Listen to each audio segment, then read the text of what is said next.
My name's Sean, this is my John boat, and today we're going to be talking about all things John boats.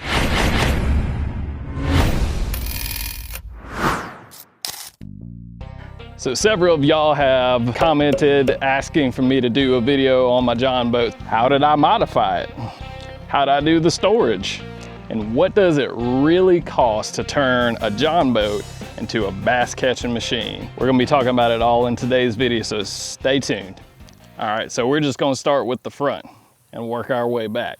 So right here is my trolling motor mount. I custom made this, so what I did was I just cut down a piece of 4x4, painted it, and did some fiberglass resin on it. And then I took 3 bolts, 1, 2, and then there's one right here on the other side. Just 3 bolts straight into the gunnel. Big long bolts, like 3-4 inches. I forget how long they were. But that has held up pretty well, I would say, unless I hit something, you know, like a rock or something with my trolling motor. And then it does have a little bit of wobble to it, but it's not giving me any issues so far, and I've been running that for over a year now. The next thing I think that's really cool about the way that I did this boat is my anchor setup. So I don't have a trolling motor with spot lock or anything like that, foot controls. So I do run an anchor so that when it gets windy, I've got something to anchor me down if I want to stay put somewhere. So this is a Scotty anchor mount. I'll try to leave some links to all this stuff that I bought online. Scotty anchor mount. This is, I believe, a 10-pound anchor. And then all I did was I bought this, which is just a clothesline, a retractable clothesline doohickey. But that way it keeps the anchor line all nice and neat and not all over the front of my boat here. And so anytime I want to drop my anchor, I can drop it, and then when I pull it up and let it down, it can lock in place. So that's really cool. And of course, anytime I'm not using my anchor, just kind of set it right there like that. And it's not too much in the way there while I'm fishing. I don't get too far close to the front of the boat while I'm fishing. So the only other thing with the front of my boat is this guy right here. So this is just a phone holder. You can buy these off of Amazon for about 20-30 bucks, but I use my phone. I have a C-Maps on my phone, so I use it to see like bottom contour and things like that. So I coiled it up. It was like 3 feet long, and it was just too wobbly, standing up, swinging back and forth. So I coiled it up to give it a little bit more stability, and then I just attached it to my anchor mount there. So I did do a plug-in for my trolling motor. I could have very easily just notched it and ran the cord underneath the casting deck, but I thought that was pretty cool. So for the casting deck, I went with 1-inch plywood. I didn't do any fiberglass resin on this. You can do that. I actually did one prior to this one where I did do fiberglass resin, but I was going with budget build on this one. Didn't want to spend a lot of money, so just carpeted it just with staples, attaching the carpets. So this gives me my casting deck, but it also gives me below the deck storage. So I've specifically made this casting deck a length to where you'll see on my rod holders that I did right here. I specifically made the casting deck to where I could lift it up and still carry a 7/6 rod. So that's the longest rod I can do before this really gets in the way of lifting up. But I'll show y'all what I've got underneath the casting deck. So I just use a little board right here to keep it up. And that's what it is. That's all it is. I just did one little support in the middle. On the last one that I did all these support beams, and it made it way too heavy. It was like 60 pounds, I think. I've just had that one little support under there and ran that for several months, and it's working for me. So we're gonna keep going with that. Got different stuff down here that I don't really use a whole lot. This is to bail out water. This is to attach my trolling motor. So I do keep my trolling motor underneath the casting deck. So I'll hook it up down here, plug it in, and that way it's kind of protected from the water too if it starts to rain or anything like that. That's pretty much all that I keep underneath the casting deck. Like I said, I don't keep a lot under there because it's heavy to lift up and down. It makes the boat kind of tippy when you're trying to do that on the water.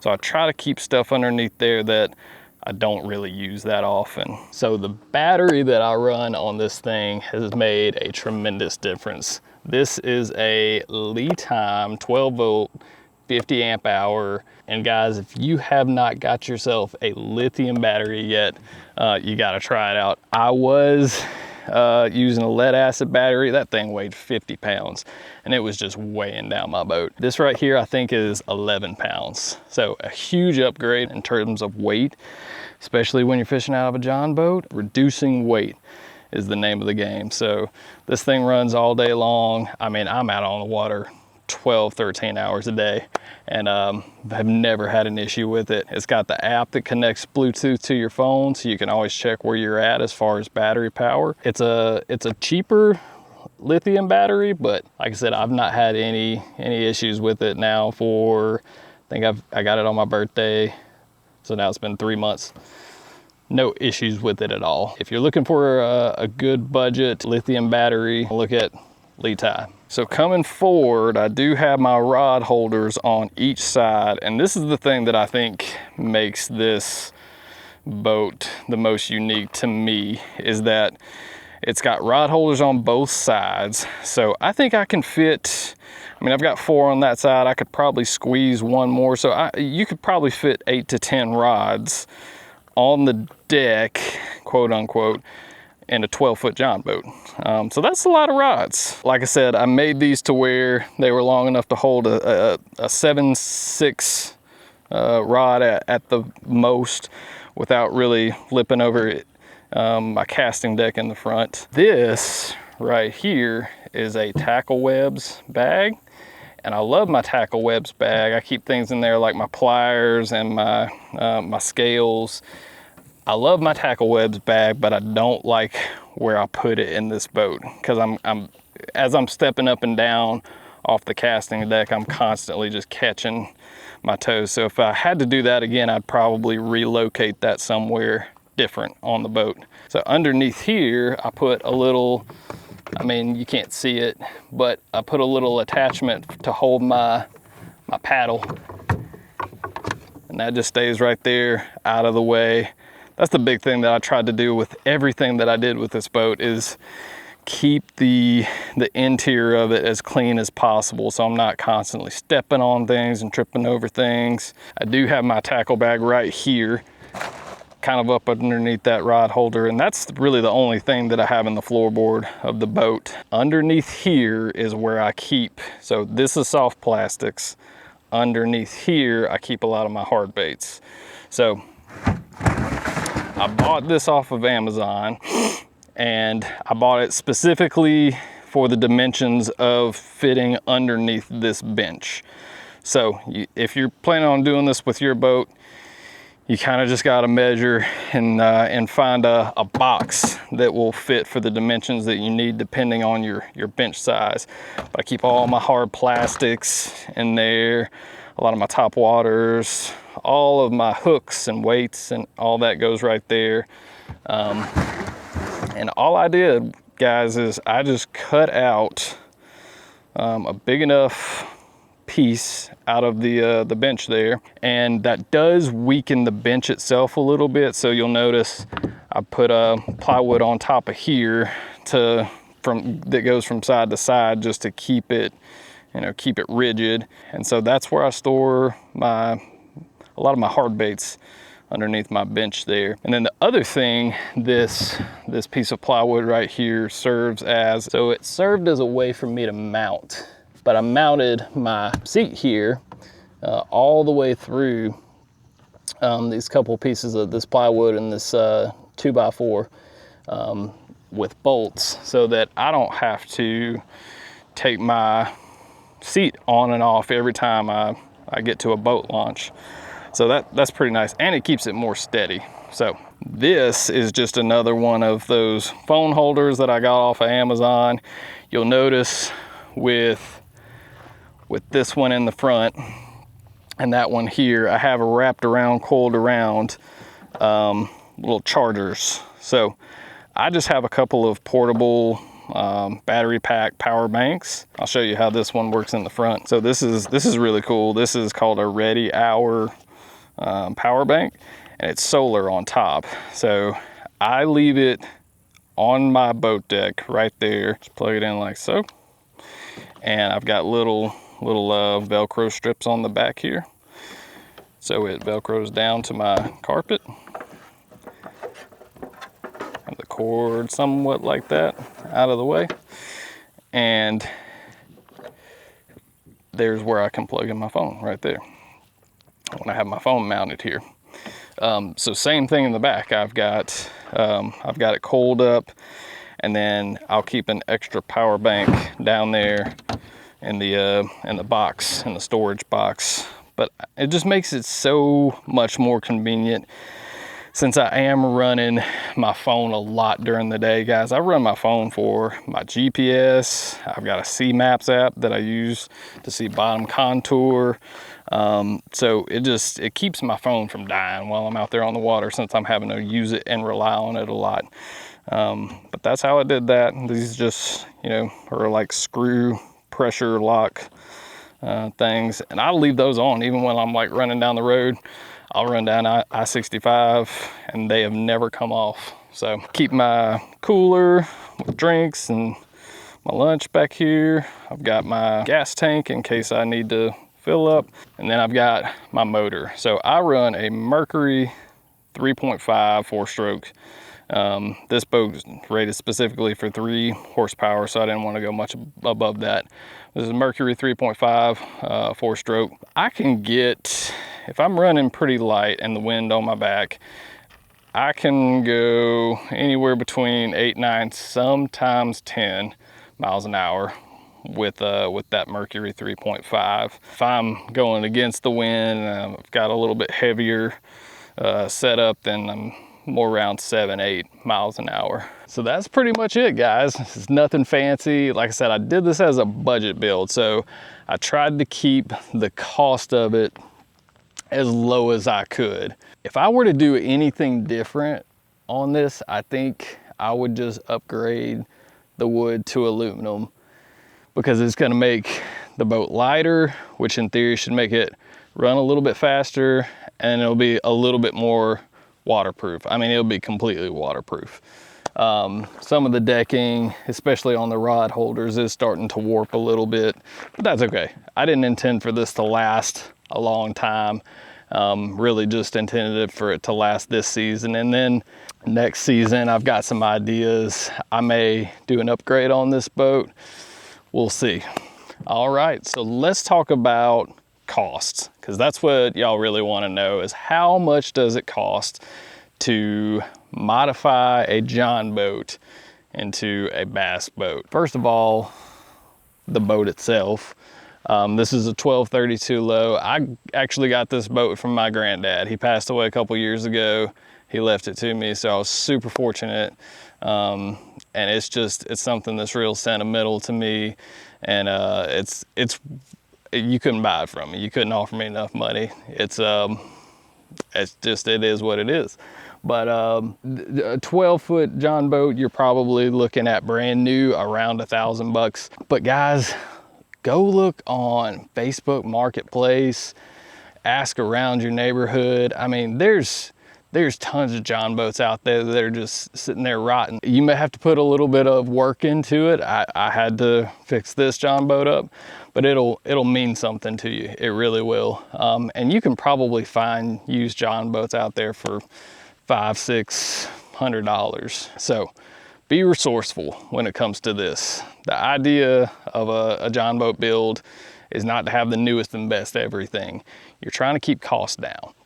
So be resourceful. Facebook Marketplace, Craigslist, look out there and see what you can find. The trailer itself, I did buy new. I think I dropped maybe $1,300 on the trailer.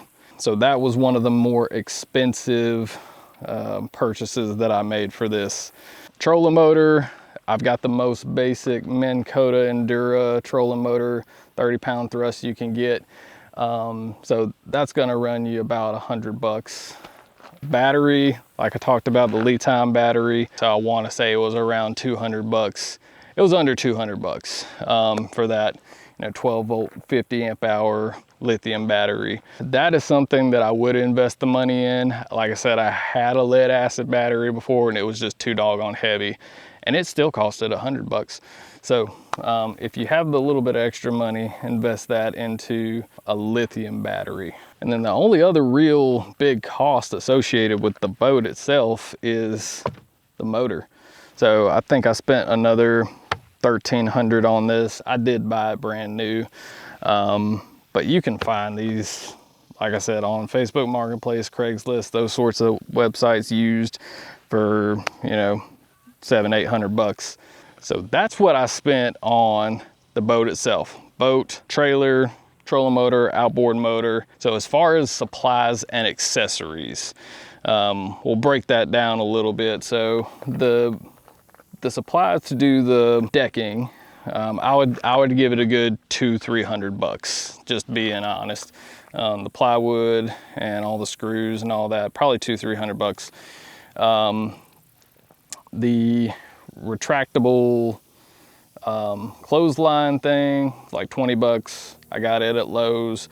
The Scotty mount anchor, I want to say it was around $50. The phone holders, those are going to run you about $20 each. My seat, I think I spent about $50 on it. The little box under the bench, I spent about $30 on it. So, I mean, it adds up, but we're still keeping costs relatively low. I'm gonna have to add all this up later, you guys, because I can't do that math in my head.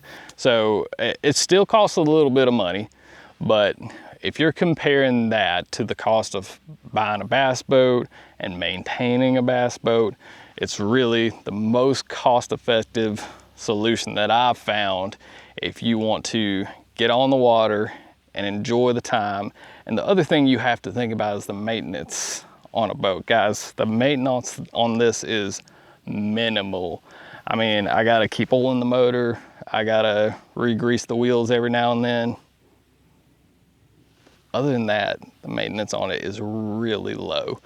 So there's a cost associated with the maintaining a bass boat as well. But this keeps the cost of maintenance down pretty low. I'm not gonna talk about rods and reels and tackle and all that. What I will say about that is you can spend as much as you want on your rods and reels and tackle and baits, and so there's no sense in me going through all that. But what I will say on that is if you're just getting started out, you don't have to have the most expensive $300 rod and $200 reel and all that.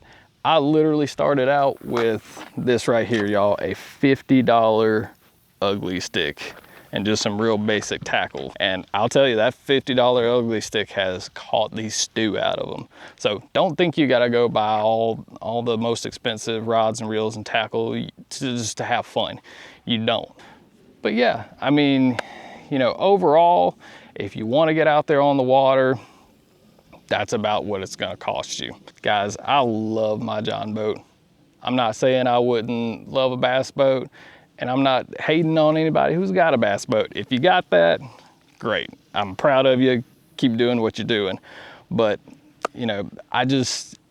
for me, I think a lot of people out there are like me in that they are trying to find a way to do things a little bit more cost effective because price of boats is getting crazy. I mean, you can spend anywhere from $20,000 to $100,000 on a bass boat, and a lot of people just don't have that. I mean, I don't right now. So this is my solution, and I will tell you, I've had more fun than I ever thought I could out of just a little John boat. And some of the fun is in the process of putting it all together. I mean, there's a lot of money that went into this boat, but there's also a lot of time that went into putting it together. But I wouldn't take it back for a second. I had so much fun putting this boat together. And if you're getting interested in modifying a John boat and you have the ability to do that, I would say go for it, because it's a whole lot of fun and you can kind of make it yours. I mean, this is, like I said, the second kind of version of this boat that I've done. And you know, there's things that I did the first time that I said, I don't really like that, I want to change it for the second version. And then there's things for the second version that I would change. So it's just kind of a constant evolution of how can I get 1% better? How can I make this to where it works better for me and what I need to do out there when I'm fishing. So if y'all have any more questions on this, leave comments below. I love talking about this kind of stuff, y'all. And if you're watching this video, you probably are either getting interested in John boats, or you are already got one and you're thinking about how you can go about modifying it to make it a more of like a bass fishing type vessel. So this is just how I did mine. There's lots of different ways you could do it, but this is how I did mine. So I hope y'all enjoyed the video. I'll probably be doing some more videos later on just John boats in general and how I modify things as I go along. And as always, I appreciate y'all. This is, I think, my 5th video now, and it's already taken off faster than I expected. I mean, my last video was up in the thousands of views within a couple days. And I remember posting my first video, y'all, and being like, if this thing just even gets 10 views, I'll be happy. So I really appreciate all the support. Like and subscribe, help me grow the channel. We'll see y'all next time.